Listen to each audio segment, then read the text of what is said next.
Hi everybody, it's me Beth, and wide space, wide angle. And the reason for that is today I'm going to be unpackaging and reviewing, showing off my first initial thoughts of the Game Theory hoodie. Now, several months ago, towards the beginning of the year, Game Theory released its winter collection through Creator Mash, in which you buy some stuff from them and it's Game Theory merch. I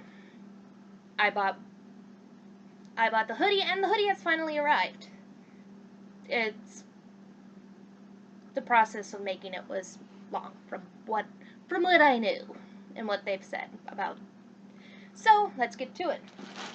The package. Now, just to let you guys know, I did order a size or two larger than what I normally do, mainly because, you know, no returns were allowed, so may as well just keep it. Make sure I have plenty of use of it for when the time comes. So, here's that. Look.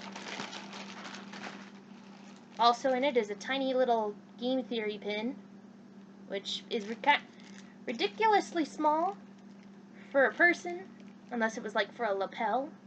But if you had like 18-inch dolls or plushies you wanted to give little Game Theory pens, why not? So we try making up close look without the light. There we go.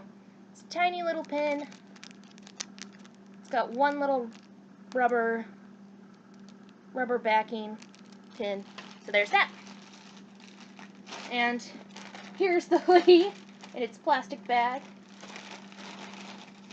And after that, so here is the Game Theory hoodie.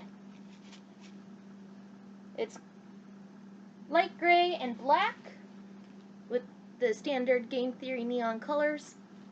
It's got one patch on one arm. Oh. So on my right, your left, or vice versa, there's a small Game Theory patch there, and the Game Theory logo, plus the hood,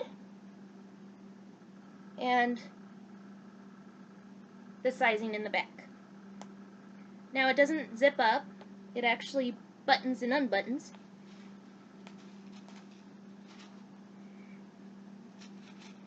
There's that. We have silica beans in pockets. Each side has a pocket, and inside there's an extra space pocket, which is good. Extra stuff to carry things.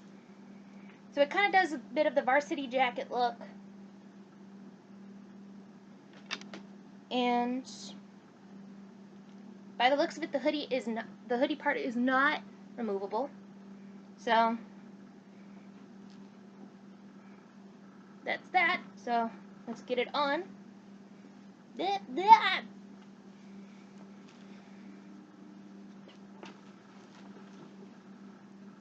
Wow.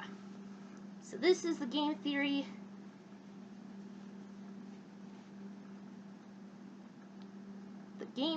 hoodie. This is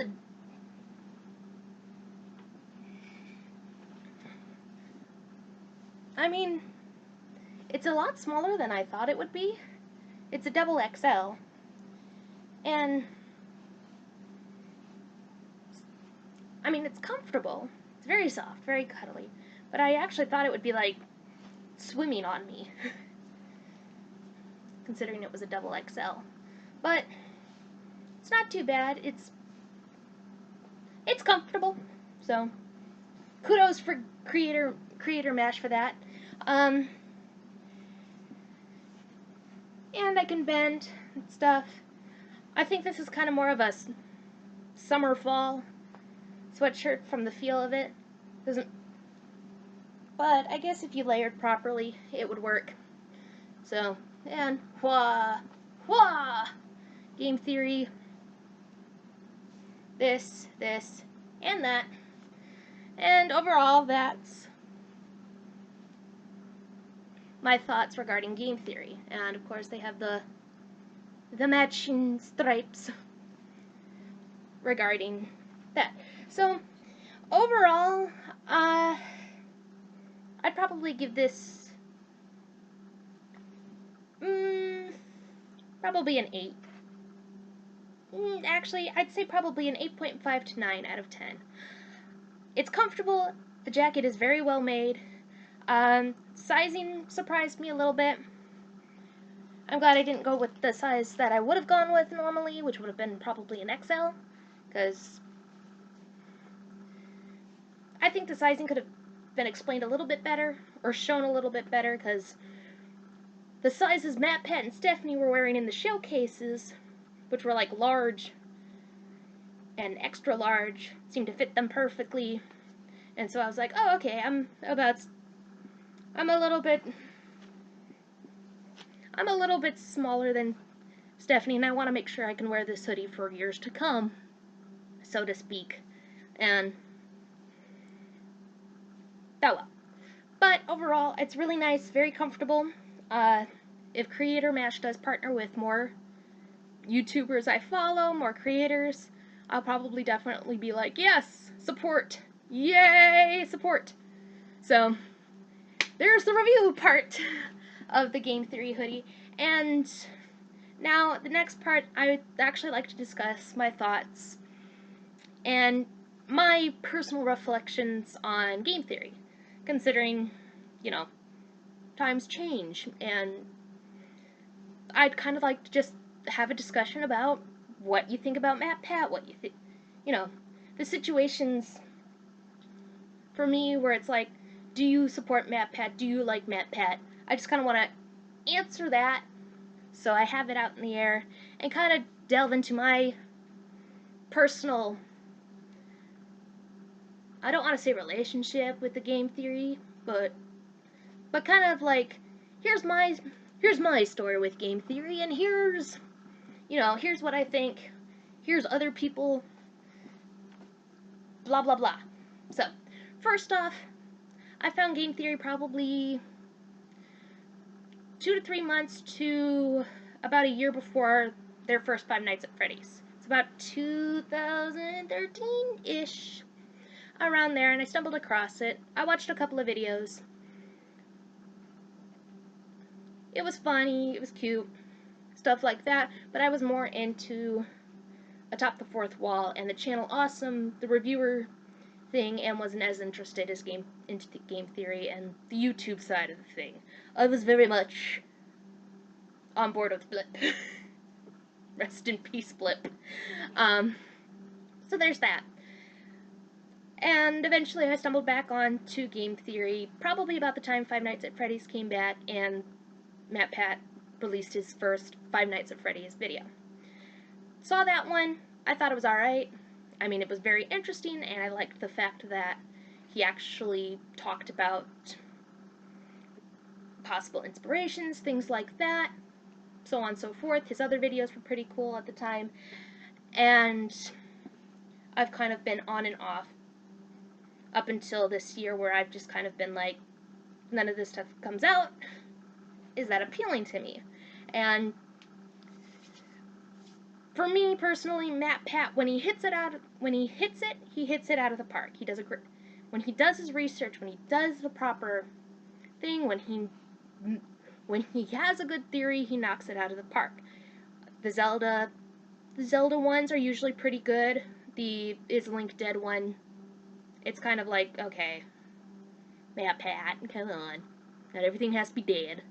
I found the BioShock one, where he was talking about living under the sea, was pretty good. And some of his Mario ones talked about great topics and subjects, which I think appealed to me most was Matt Pat talking about his, not so much talking about theories and whether or not it could be true or not, but more along the other aspects of the world. Like, there's actually people who plan to have an underwater city based off of Ayn Rand's stuff. This is what yarn bombing is. Ooh. And hey, these are incidents that have, these are culture, da da da da da. So, in a way, I kind of liked the cultural and historical aspects and the science stuff as opposed to whatever the theory was. More or less. The gripes that I did have at the time was that MatPat made, once like his second FNAF theory came out, there was a running theme with like every other theory that he did was that he'd bash Scott Cawthon, bash FNAF, talk about FNAF in the videos when there was no point to bring up FNAF in the first place. And as somebody who became a fan of FNAF, it was just kind of like, okay, MatPat, we get it. You dislike FNAF.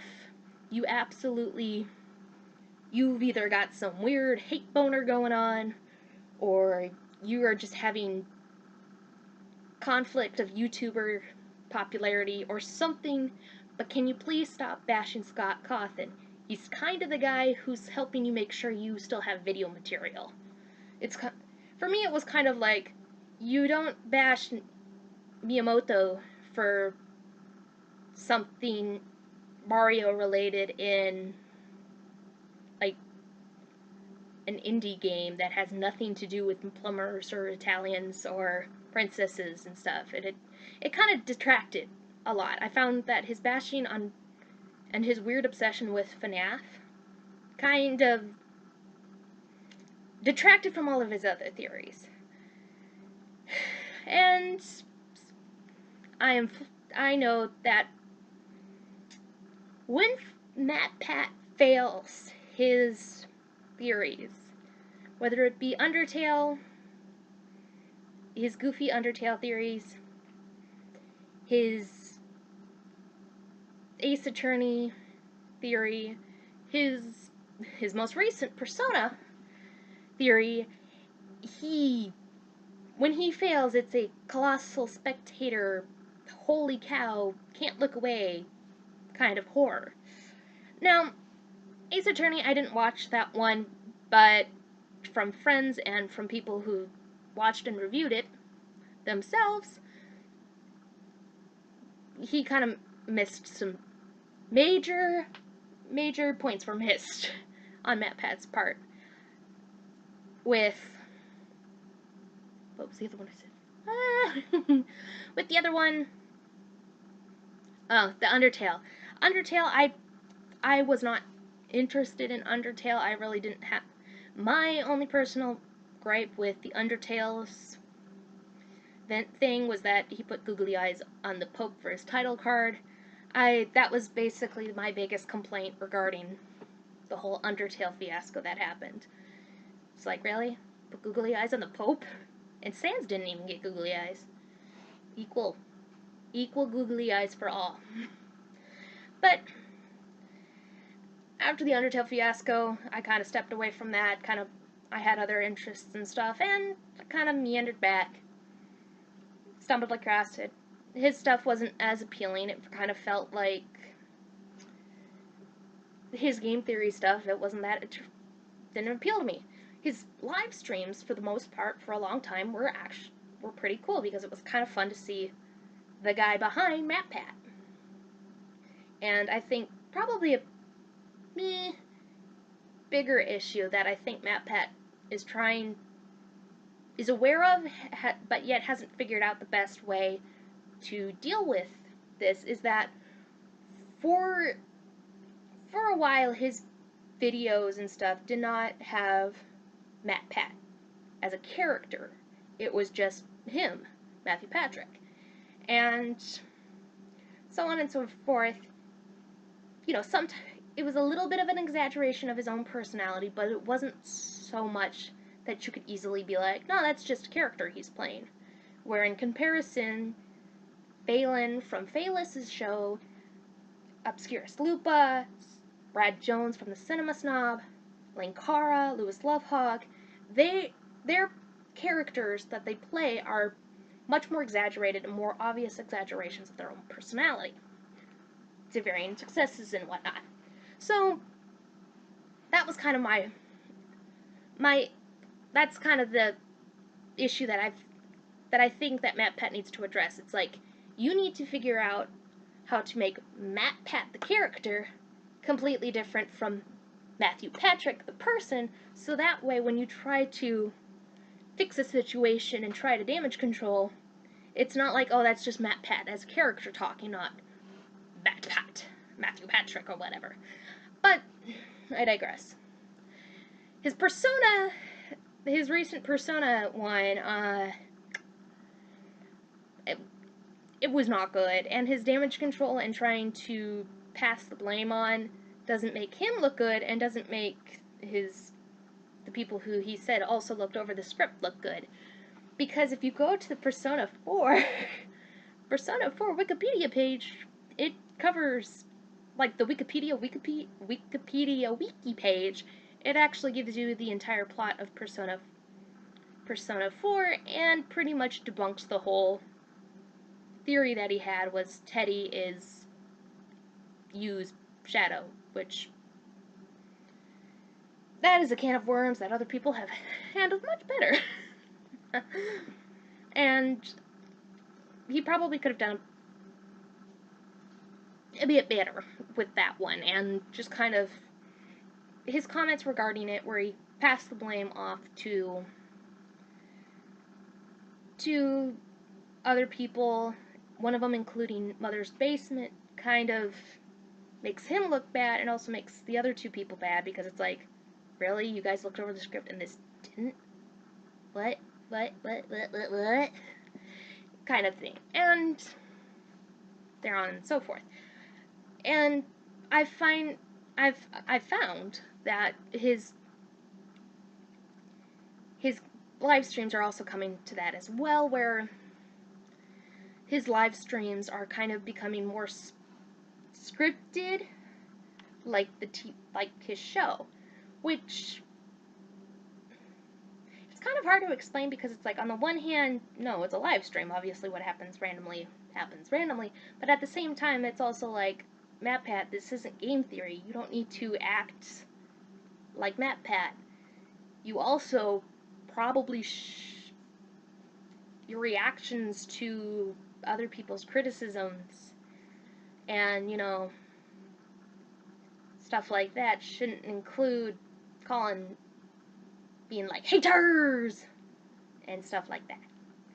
Yes, I did see the live stream where you reacted to the haters and the Fine Brothers episode that had people reacting to your channel.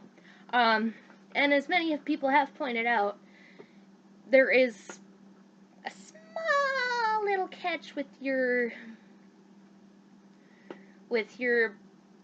proof that the demographic age and stuff, which I think part of you is aware that there's that issue that people lie about their age online, but at the same time, it's also kind of like, you do you, MatPat, I don't care.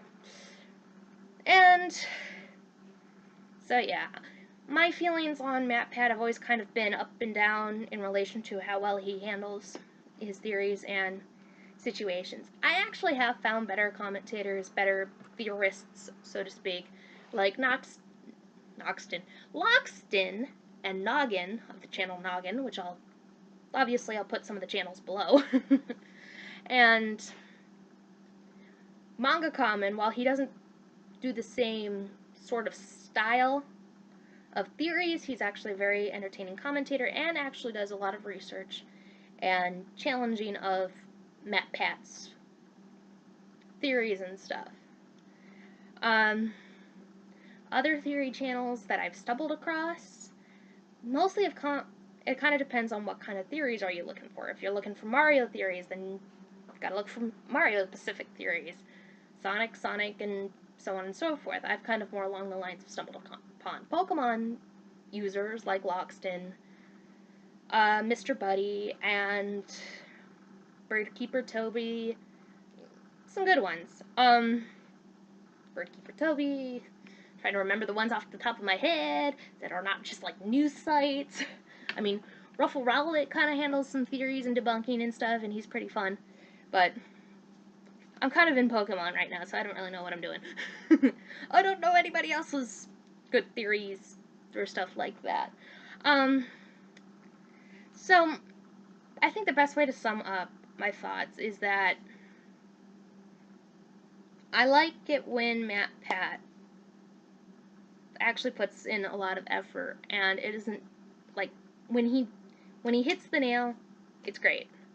When he doesn't hit the nail on the head, it's bad. And I've probably just kind of grown out of MatPat's humor and the style that MatPat portrays. So that might be more along the lines of my issues, is that I've grown out of it. I've grown out of theories, MatPat, or the Theorist ideals and stuff. And kind of the missed opportunities that the Theorists and stuff could have taken. Like, for example, when FNAF was like first coming out, on Game Theory's channel was Gaijin Goomba's 5 Reasons Five Nights at Freddy is the Boogeyman. And like I sat there watching the video being like, why are you talking about this? This has nothing to do with Five Nights at Freddy's. You could talk about the Toreador March. You know, that's kind of a cultural thing. You could talk about the song, be it like, okay, maybe out of all royalty-free music, why did Scott pick this one? Why didn't, when you look at Carmen, you can kind of see the similarities between that and Freddy. It's like, okay, you got dark eyes watching you. You're playing as a guy who's facing death every day. You technically get celebrated and stuff like that. And, the entire plot of dude, jealousy, murder, claiming your murder, the stuff like that. Or, talk about animatronics and stuff like that. It's like, why Boogeyman? For shame. Or spur other stuff, like talk more about how it all ties together, lore, like, the stuff that can be easily missed. I mean, that was a big one that really irritated me. But, like, some of the missed opportunities where it's like, wait, you could have talked about this instead of what you did talk about, because what you did talk about doesn't work. It's either been covered to death, or you didn't do the research on this. Come on! Work on it, man. And just kind of, that kind of style is kind of I've grown out of, or something like that.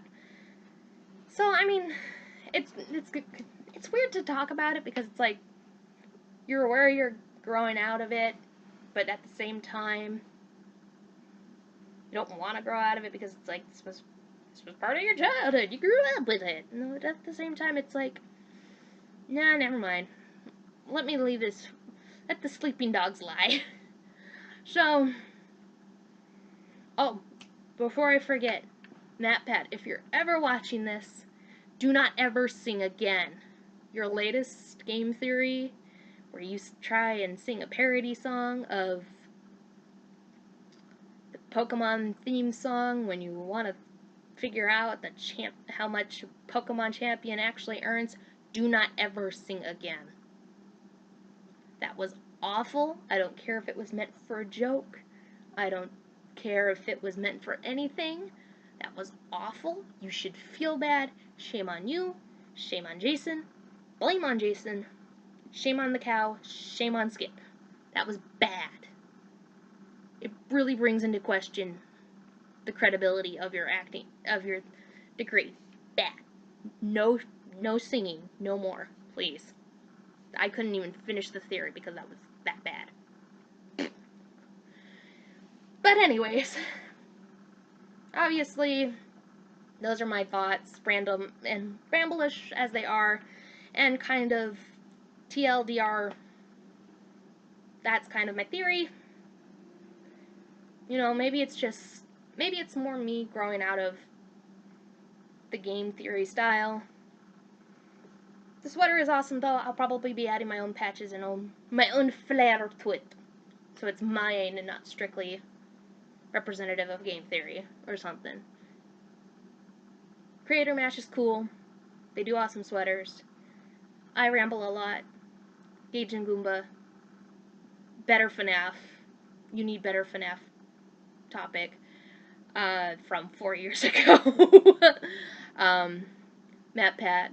There is a reason why people claim that you do so much FNAF is because you don't shut up about FNAF, even in non-FNAF videos.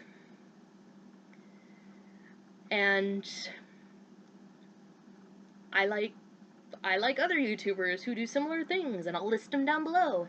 And if you've made it this far in the video, thank you so much for watching, guys. I hope you have a wonderful rest of the day. Feel free to leave your own comments with your thoughts, theories, suggestions for later videos, and most importantly, everyone, have a wonderful rest of the day.